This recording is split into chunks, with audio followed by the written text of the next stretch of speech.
जो मित्रों अपने 12મા ધોરણનું પ્રકરણ 4 પ્રજનનિક શાસ્ત્ર એનું આજે આપણે છેલ્લું પ્રકરણ અને છેલ્લો મુદ્દો લઈ રહ્યા છીએ એ છે જાતીય સંક્રમિત રોગો। એ પહેલાં થોડીક મિનિટો આપણે છેલ્લા જે લેક્ચરમાં વાતો કરી એ થોડી રિવાઇઝ કરીએ તો લાસ્ટ લેક્ચરમાં આપણે એવું જોયું હતું કે જે કપલ્સ અથવા તો દંપતી એમને સંતાન થતા નથી જેને આપણે કહીએ છીએ અફળદ્રુપતા ઇનફર્ટિલિટી, તો એવા કપલ કે દંપતી કેવી રીતે સંતાન મેળવી શકે એમાં આપણે 5-6 રીતો બતાવી હતી। એમાં એક મુખ્ય રીત હતી IVF ઇન વિટ્રો ફર્ટિલાઇઝેશન, એટલે કે કૃત્રિમ ફલન અથવા તો ઇન વિટ્રોનો મતલબ થાય બહાર, શરીરની બહાર, ફર્ટિલાઇઝેશનનો મતલબ થાય ફલન। તો એની અંદર આપણે એવું આપેલું કે એના બધા 2 પ્રકાર હોય। એક તો આપણે આપણું ZIFT જીફ્ટ અને બીજું IUT। ZIF નો મતલબ થાય ઝાયગોટ ઇન્ટ્રા ફેલોપિયન ટ્રાન્સફર, એટલે કે શુક્રકોષ અને અંડકોષનું ફલન બહાર કૃત્રિમ રીતે પેટ્રી ડિશમાં મેડિકલી સહાય સાથે કરવામાં આવે અને જે ફલિતાંડ બને જેને ઇંગ્લિશમાં કહેવાય ઝાયગોટ એને અંડવાહિનીમાં ટ્રાન્સફર કરવામાં આવે। અંડવાહિની મતલબ ફેલોપિયન ટ્યુબ, એટલે એ રીતને કહેવાય ઝાયગોટ ઇન્ટ્રા ફેલોપિયન ટ્રાન્સફર। ફલિતાંડને અંડવાહિનીમાં તબદીલ એટલે કે ટ્રાન્સફર કરવાની રીત। કોઈ વખત અંડવાહિની એ સપોર્ટિવ ના હોય, અંડવાહિનીમાં ફલિતાંડ એ આરોપિત કરી શકાય નહીં, તો એ વખતે આપણું મેડિકલ સાયન્સ એ ફલિતાંડને 8 થી 16 કોષના ગર્ભ સુધી વિકાસ એ કૃત્રિમ અવસ્થામાં કરાવડાવ્યા પછી હવે આ ગર્ભને ગર્ભાશયમાં પ્રત્યારોપિત કરે। ગર્ભાશયને યુટરાઇન કહેવાય, એટલે એ મેથડને કહેવાય ઇન્ટ્રા યુટરાઇન ટ્રાન્સફર, જેમાં આપણે અમુક કોષીય ગર્ભ છે ગર્ભાશયમાં ટ્રાન્સફર કરીએ છીએ, પરંતુ એમાં કૃત્રિમ થયું હોય। એટલે આ ZIFT જીફ્ટ અને IUT એ બંને રીતોને કહેવાય IVF।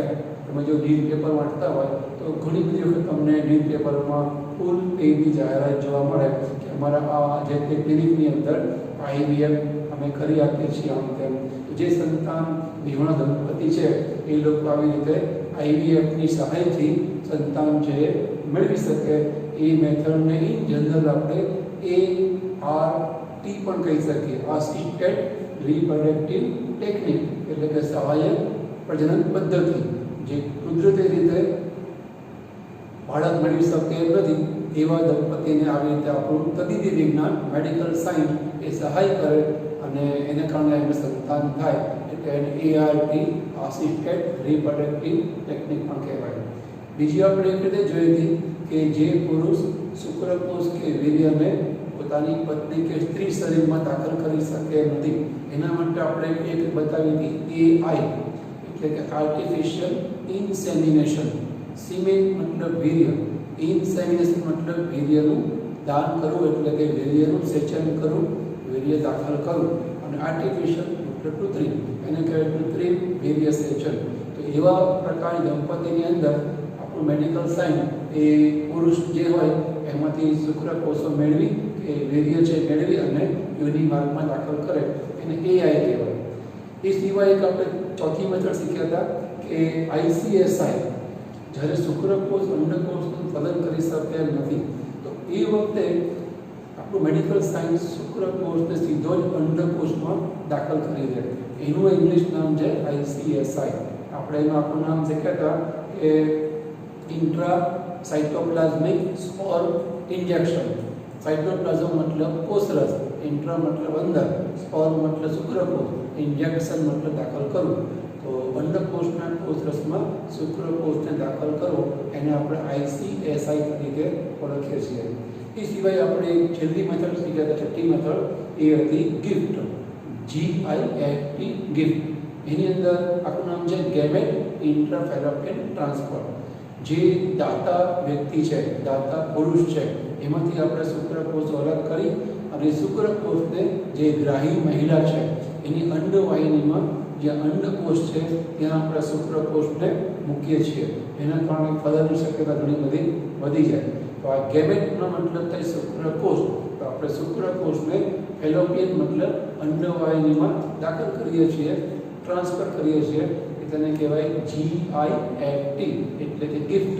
તો આવી રીતે ZIFT gift, GIFT gift, IUT અથવા AI અથવા ICSI આ બધી ART મેથડ કહેવાય, અસિસ્ટેડ રિપ્રોડક્ટિવ ટેકનિક્સ કહેવાય।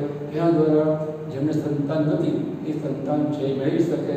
આ સિવાય મિત્રો એક મેથડ જે આપણા કોર્સની બહાર છે, કદાચ તમે નીટ પેપરમાં વાંચતા હોય કે તમને ખ્યાલ હોય, એ છે સરોગેટ મધર।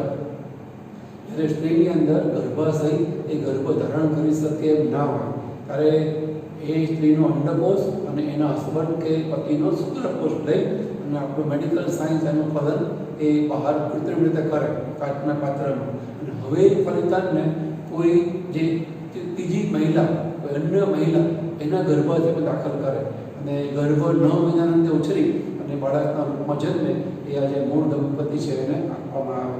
આવી રીતે જે ગર્ભાશય છે એને કોઈ એવી પ્રકારના દંપતી કે જેમાં પત્ની એ ગર્ભાશય યોગ્ય ધરાવતી નથી, ગર્ભધારણ કે ગર્ભ વિકાસ માટે અયોગ્ય છે, તો આવી રીતે કોઈ એવી મહિલા કે જે પોતાનું ગર્ભાશય એ આવી રીતે એમના બાળકને ઉછેરવા માટે આપે તો એને આપણે ભાડૂતી માતા અથવા ઇંગ્લિશમાં એને કહેવાય સરોગેટ મધર, મેથડને કહેવાય સરોગેસી। એ પણ છે। આ સિવાય પણ ઘણા બધા રસ્તાઓ છે જેના દ્વારા મેડિકલ સાયન્સનો ઉપયોગ કરી અને દંપતી જે નિસંતાન છે, અફળદ્રુપતા ધરાવે છે, બચ્ચા કે બાળક પેદા કરી શકે નથી, એ આવી રીતે બાળક છે એ મેળવી શકે।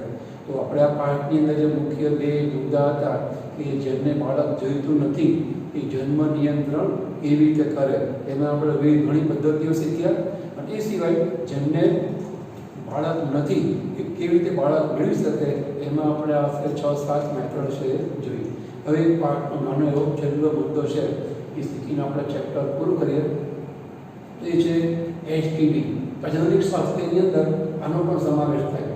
STDને આપણા નવા કોર્સમાં STI તરીકે પણ ઓળખવામાં આવે છે। આપણે એનું આખું નામ લખ્યું છે સેક્સ્યુઅલી ટ્રાન્સમિટેડ ડિસીઝ એટલે STD। અને એ ઘણા બધા રોગો છે એટલે આપણે ડિસીઝ લખ્યું છે એટલે STDs લખ્યું છે। STIમાં ST નો મતલબ તો સેમ છે, સેક્સ્યુઅલી ટ્રાન્સમિટેડ, I મતલબ ઇન્ફેક્શન્સ, અને ગુજરાતીમાં ગઈ ટૂંકમાં કરવું હોય તો કહેવાય જાતીય સંક્રમિત રોગો અથવા જાતીય સંક્રમિત ચેપ। એટલે કે જનન અવયવોના સંપર્કમાં આવવાથી જે રોગ ફેલાય એને જાતીય સંક્રમિત રોગ કહેવાય। ઘણા બધા એવા રોગો છે કે જે પ્રજનન અવયવો અથવા તો એ અવયવમાંથી સ્ત્રાવતા શ્રેષ્ઠીય સ્ત્રાવ એના સંપર્કમાં આવવાથી વ્યક્તિને રોગ થાય। એવા ઘણા બધા રોગ આપણે જોઈએ। આપણે એક રોગ તો 11મા ધોરણમાં શીખ્યા છીએ। અહીંયા આજે હું નામ લખું છું। એક તો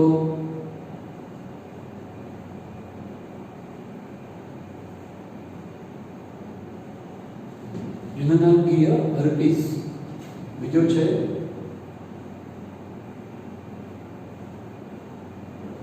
જનનાંગીય મસા, એક રોગ છે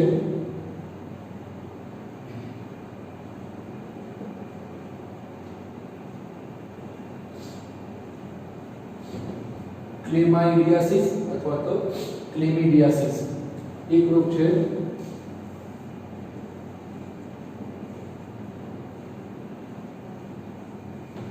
ટ્રાઇકોમોનાસિસ અથવા ટ્રાઇકોમોનાસિસ।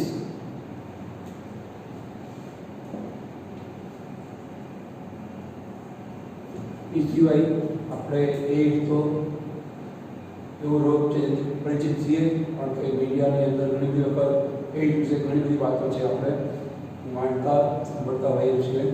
આ બધા રોગો છે એ જનન અંગો અથવા તો જનન અંગોમાંથી જે સ્ત્રાવો કરે છે, વીર્ય યોની માર્ગમાં જે શ્લેષ્મીય સ્ત્રાવ થાય એના દ્વારા ફેલાતા બધા રોગો છે।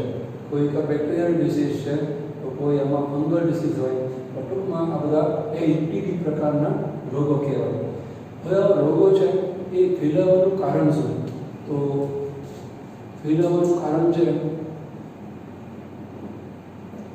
એક તો આપણને ખબર પડે કે જનન અવયવોથી ફેલાતો રોગ છે એટલે નામ જાતીય સંક્રમિત રોગ છે, સેક્સ્યુઅલી ટ્રાન્સમિટેડ ડિસીઝ છે।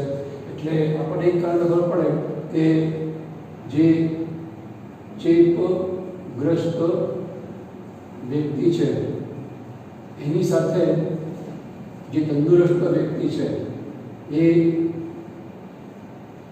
સમાગમ એટલે કે વૈદ્યુત ક્રિયા વડે જોડાય તો એને કારણે જે ચેપગ્રસ્ત વ્યક્તિ છે આમાંનો કોઈ પણ રોગ હોય તો એ રોગ એ વ્યક્તિમાં ફેલાય છે. એટલે અજાણી વ્યક્તિ કે જેને કદાચ રોગ હોઈ શકે છે આવો કોઈ એસટીડી એની સાથે જાતીય સમાગમથી જોડાવાથી પણ આ રોગ ફેલાઈ શકે છે. એ સિવાય જે ચેપગ્રસ્ત વ્યક્તિ હોય એની જે વાપરેલી સિરિંજ એટલે કે સોય કે નીડલ એના દ્વારા પણ આ રોગ છે એ ફેલાય.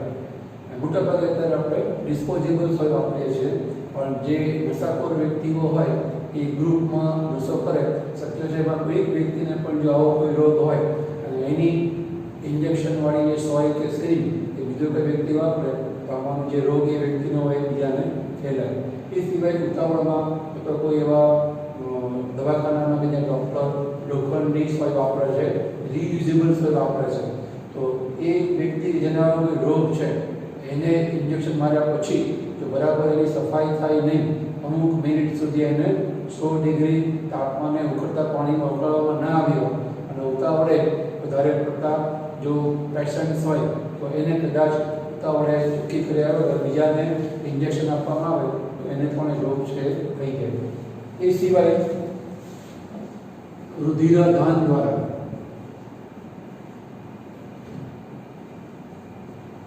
એટલે કે બ્લડ ટ્રાન્સફ્યુઝન, એક વ્યક્તિ જે કોઈને બ્લડ આપવાની જરૂર છે ને તો માનો કે એ વ્યક્તિને એઇડ્સ અથવા કોઈ રોગ છે અને જો એ ઉતાવળમાં ચેક કર્યા વગર પોતાનું લોહી એ તંદુરસ્ત વ્યક્તિને આપે તો વિધાઉટ બીઇંગ કેર સહેજ પણ ભૂલ કર્યા કુદરત તેનું કામ કરે, જે લોહી લે છે રક્તગ્રાહી વ્યક્તિ છે એને પણ રોગ થઈ જાય. એટલે રુધિર પણ ચેક કરાવીને લેવું જોઈએ તો રુધિરાદાન દ્વારા પણ આ રોગો છે ફેલાય. એ સિવાય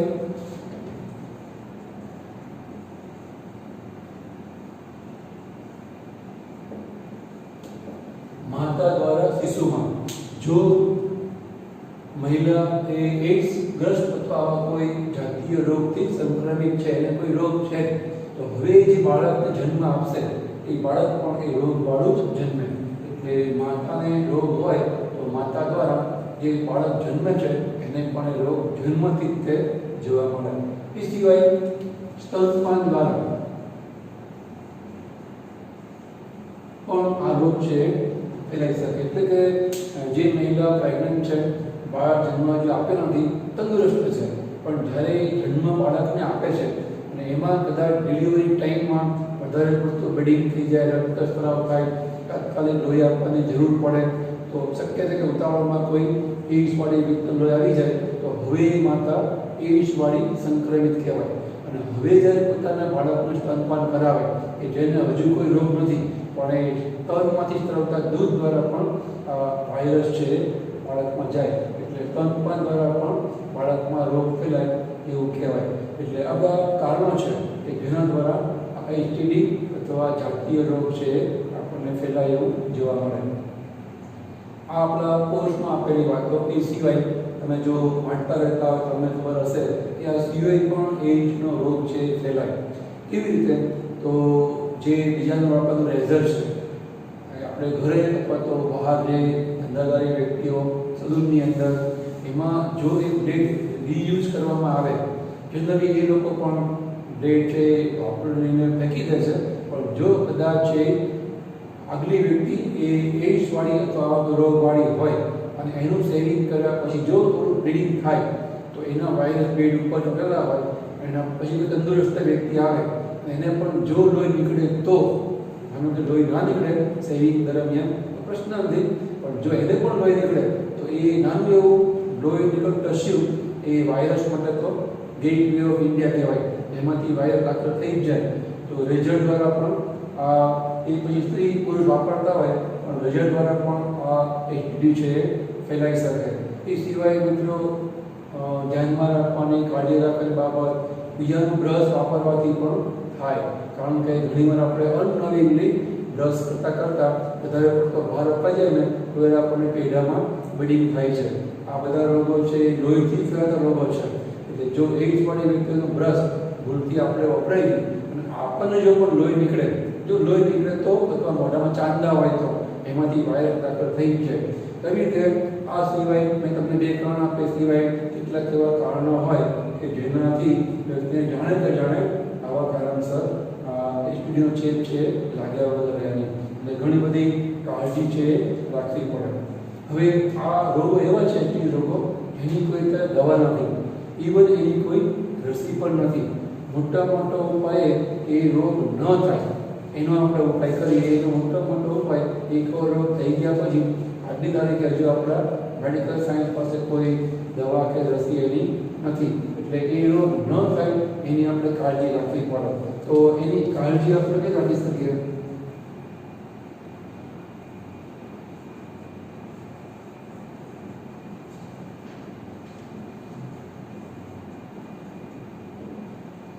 રોગો અટકાવવાના ઉપાય, તો જે એના કારણો છે ને એ જેના ઉપાય થઈ જાય તો આપણે એને વધારે યાદ રાખવાની જરૂર નહીં. એને અટકાવવાના ઉપાય આ કારણોને આપણે ઉલટા કરી નાખવાના કે જે વ્યક્તિ ચેપગ્રસ્ત છે અથવા જે અજાણી વ્યક્તિ છે એની જોડે જાતીય સમાગમથી દૂર રહેવું. પછી જે સિરિંજ છે એ ડિસ્પોઝેબલ, એટલે કે એકવાર આપણે ફેંકી દેવાય એ પ્રકારની વાપરવી, જેના કારણે આ અથવા બીજા કોઈ એટીડી પ્રકારના રોગો છે ફેલાય નહીં. લોહી જ્યારે લેવાનું થાય ત્યારે બરાબર લેબોરેટરીમાં ચેક થયેલું લોહી આપણે કોઈને આપીએ, જેના કારણે આવો કોઈ રોગ એ વ્યક્તિને થાય નહીં. એ સિવાય માતા કે જે આવા કોઈને કોઈ રોગથી સંક્રમિત છે તો આપણે એ બાળક પેદા ન કરે તો એને આપણે સમજાવી શકીએ કે તમને આ રોગ છે તો તમે જે બાળકને જન્મ આપશો તો એ બાળક પણ તમને રોગ છે રોગ જન્મ લેશે. એટલે આપણે એ વ્યક્તિને જે આપણા અગાઉ બતાવેલી કૃત્રિમ જે પદ્ધતિઓ બધી જ્યાં દ્વારા બાળક મેળવી શકે, એઆરટી પ્રકારની રીતો, આઈવીએફ અથવા તો ભાડુતી માતા દ્વારા એ બાળક મેળવે, આપણે એવું સમજાવી શકીએ તો પણ ભલે એ માતાનો રોગ છે એના બાળકને રોગ નહીં થાય જો એ બીજા દ્વારા પોતાના બાળકને જન્મ આપે તો. એ સિવાય સ્તનપાન દ્વારા માતાને જન્મ આપ્યા પછી આવો કોઈ રોગ લાગુ પડ્યો એવા કિસ્સામાં આપણે સ્તનપાન ન કરાવે એવું આપણે એને સમજાવી શકીએ, કારણ કે જો સ્તનપાન કરાવે તો હવે એને રોગ છે એ બાળકને પણ રોગ થશે તો આપણે એને સમજાવી શકીએ કે તમે એમને બહારના દૂધ અથવા તો બીજાના આપણને ખબર છે કે જે જનીન નિધિ હોય, જીન બેંક હોય, સીડ બેંક હોય, બીજની નિધિ એટલે કે વનસ્પતિના જે બીજ હોય એની પણ સાચવી રાખવાની બેંક હોય, એમ મિલ્ક બેંક પણ આવે છે, મધર મિલ્ક બેંક. એમાંથી અથવા તો આર્ટિફિશિયલ જે કે બીજા પાવડર આવતા હોય એના દ્વારા પોતાના બાળકનું પોષણ કરે, પણ એને ફીડિંગ કરાવવાની, સ્તનપાન કરાવવાની તો પણ એને રોગ છે થાય નહીં. એથી મેં તમને કીધું એમ બીજાનું આપણું બ્રશ, રેઝર વગેરે આપણે વાપરીએ નહીં, એ કાળજી રાખીએ તો રોગ છે અટકાવી શકાય. અધરવાઇઝ એકવાર રોગ થાય પછી આપણે એને આજીવન રાહત મળે એવા ઉપાય કરી શકીએ, આપણે રોગને મટાડી શકતા નથી. તો આ રોગોના નામ, કારણો અને અટકાવવાના ઉપાય. માનો કે એ રોગ થાય તો એમાં આપણને શું લક્ષણ જોવા મળે?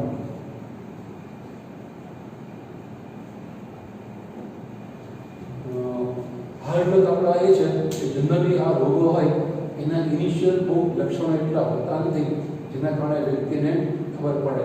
જો વ્યક્તિ પોતાના શરીર પ્રત્યે એકદમ સજાગ અને સભાન હોય, સતત પોતાના શરીરની દરકાર કે કાળજી લેતા હોય તો એને ખબર પડે પોતાના જે જનન અવયવો છે આવા જાતીય રોગોમાં શરૂઆતનું લક્ષણ એવું હોય કે પોતાના જનન અવયવો છે, પ્રાઇવેટ પાર્ટ છે, એની આસપાસ લાલ અથવા એવા ચકામાં જોવા મળે, નાની ફૂંડલી જોવા મળે, પુષ્કળ ખંજવાળ આવે, ત્યાં સુધી કે લોહી ના નીકળે એવી ખંજવાળ આવે, પુષ્કળ બળતરા પડે, એ આ રોગોનું પ્રાઇમરી લક્ષણ છે. વ્યક્તિ એને એવી રીતે કેરલેસ રહે, ધ્યાન ઉપર ના રહે, બે ધ્યાન રહે કે આવું તો મને થયું હશે પરસેવાના કારણે કે ગમે તે કારણે, જો બે ધ્યાન રહે તો પછી આગળ જતા એ રોગ છે વધારે વકરે, પછી એ આપણા ઘટાડવાના પેરામીટરમાં ઘટાડવાના માપમાં ના રહે, પછી એ રોગ છે થર્ડ ફોર્થ ગ્રેડમાં પહોંચી જાય પછી આપણે મેડિકલ સાયન્સ અને બતાવી શકતા નહીં. ઇનિશિયલ સ્ટેજમાં શક્ય કદાચ એ વ્યક્તિ કવર થઈ જાય. તો આપણે એને કહીએ છીએ પીઆઈડી. પીઆઈડીનો મતલબ થાય પેલ્વિક ઇન્ફ્લેમેટરી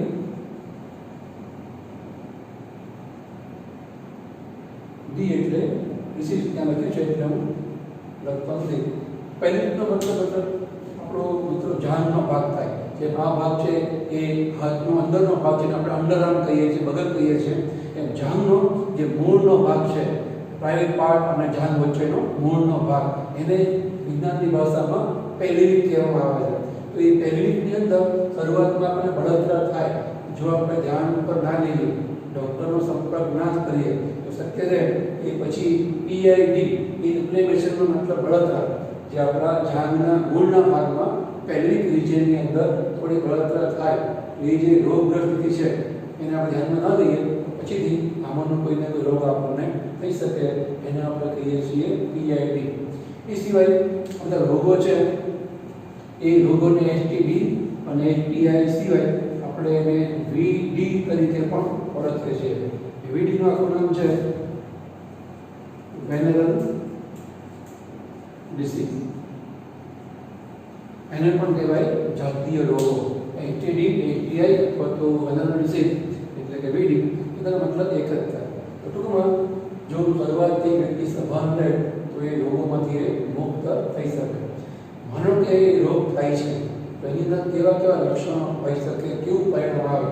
તો આપણે આ જે રોગો લખ્યા એ કોઈ રોગના પર્ટિક્યુલર એ રોગના ચોક્કસ લક્ષણો જતા નથી આપણે, પણ જનરલી જે આઈટી પ્રકારના રોગો છે એમાં કેવું પ્રકારની આપણને લક્ષણ કે પરિણામ જોવા મળે. એમાં મોટા ભાગે જે જનન અવયવો છે એનું કેન્સર થાય, એટલે કે અંડપીંડનું કેન્સર થાય, યોનિમાર્ગનું કેન્સર થાય, ગર્ભાશયનું કેન્સર થાય, શુક્રપીંડનું કેન્સર થાય. પ્રજનન અવયવોનું કેન્સર થવું એ આ રોગની ચરમસીમા કહેવાય, એ રોગનું ક્લાઇમેક્સ કહેવાય. એમાં શક્ય છે વ્યક્તિ મૃત્યુ પણ પામે અથવા અંડપીંડ શુક્રપીંડ ગર્ભાશય કઢાવી નાખે તો એ વ્યક્તિ બાકી તંદુરસ્ત જિંદગી જીવી શકે. પણ આ એક એનું લક્ષણ છે. એ સિવાય જો મહિલા ગર્ભવતી હોય તો એનો ગર્ભપાત પણ થઈ જાય. બાળક જન્મે એ પહેલાં તે જે અંદર ગર્ભ ઉછરી રહ્યો હોય એ કરી પડે એને આપણે એવોલ્યુશન કે ગર્ભપાત કહીએ છીએ. અથવા તો એવું બને કે બાળક જન્મે ખરું પણ ગર્ભ કે જે બાળક છે એ મૃત જન્મે. એવું આપણે સાંભળ્યું કે બાળક છે એ મૃત જન્મે. તો એના બીજા ઘણા કારણો હોય, એમાં આ એક પણ કારણ હોય કે આમાંના કોઈને કોઈ રોગના કારણે એ બાળક છે મૃત્યુ પામેલું જન્મે. એ સિવાય તાવ, રક્તસ્રાવ, અનિયમિત માસિક સ્રાવ, પછી વજનમાં અકારણ ઘટાડો, આવા પણ લક્ષણ જોવા મળે. એ તાવ એવો કે જ્યાં આપણને કોઈને કોઈ રોગથી દવાથી મટે નહીં. જનરલી આપણને તાવ આવે, મેલેરિયાનો તાવ હો અથવા ટાઇફોઇડનો તાવ કોઈ મટે. આ તાવ એ આવા કોઈ રોગજન્ય રોગજનકને કારણે નહીં, આવા એસિડિટી કાં થયો હોય એ આપણને જલ્દી મટે નહીં. એવી રીતે જનન અવયવમાં રક્તસ્રાવ થવો અથવા તો જે મહિલા હોય એમાં માસિક સ્રાવ જે નિયમિત હોય એ અનિયમિત થાય, વહેલું મોડું માસિક સ્રાવ આવે કે જાય.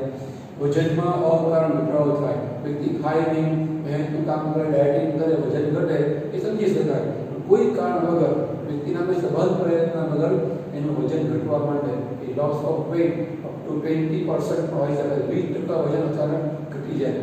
શક્ય છે કે વ્યક્તિ એ બાબતે બેદરકાર રહે તો આ કોઈ રોગનું પણ લક્ષણ હોઈ શકે છે. તો બધા એ રોગોના લક્ષણ છે, એના કારણે એસટીડી છે એ વ્યક્તિને ખબર પડે. ટૂંકમાં આપણા લક્ષણ પરથી વ્યક્તિ સભાન રહે તો એને ખ્યાલ આવે કે મને જે તે પ્રકારનો રોગ છે કે નહીં. એના પ્રત્યે સભાન રહે અને શરમ કે સંકોચ રાખ્યા વગર જો એ જે તે તબીબી સહાય લે, નજીકમાં જે ડૉક્ટર કે હોસ્પિટલ અવેલેબલ હોય એની સહાય લે તો એને આ કોઈ રોગ છે તો જોવા મળશે નહીં. એમાં યા પર્ટિક્યુલરલી એઇડ્સ છે એ આપણે જાણીએ છીએ કે વાયરસથી થાય છે. એનું નામ છે HIV. બે પ્રકારના હોય છે, HIV-1 અને HIV-2. HIV-નું આખું નામ છે હ્યુમન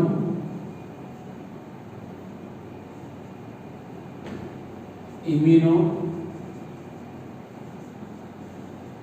ડેફિશિયન્સી વી એટલે વાયરસ.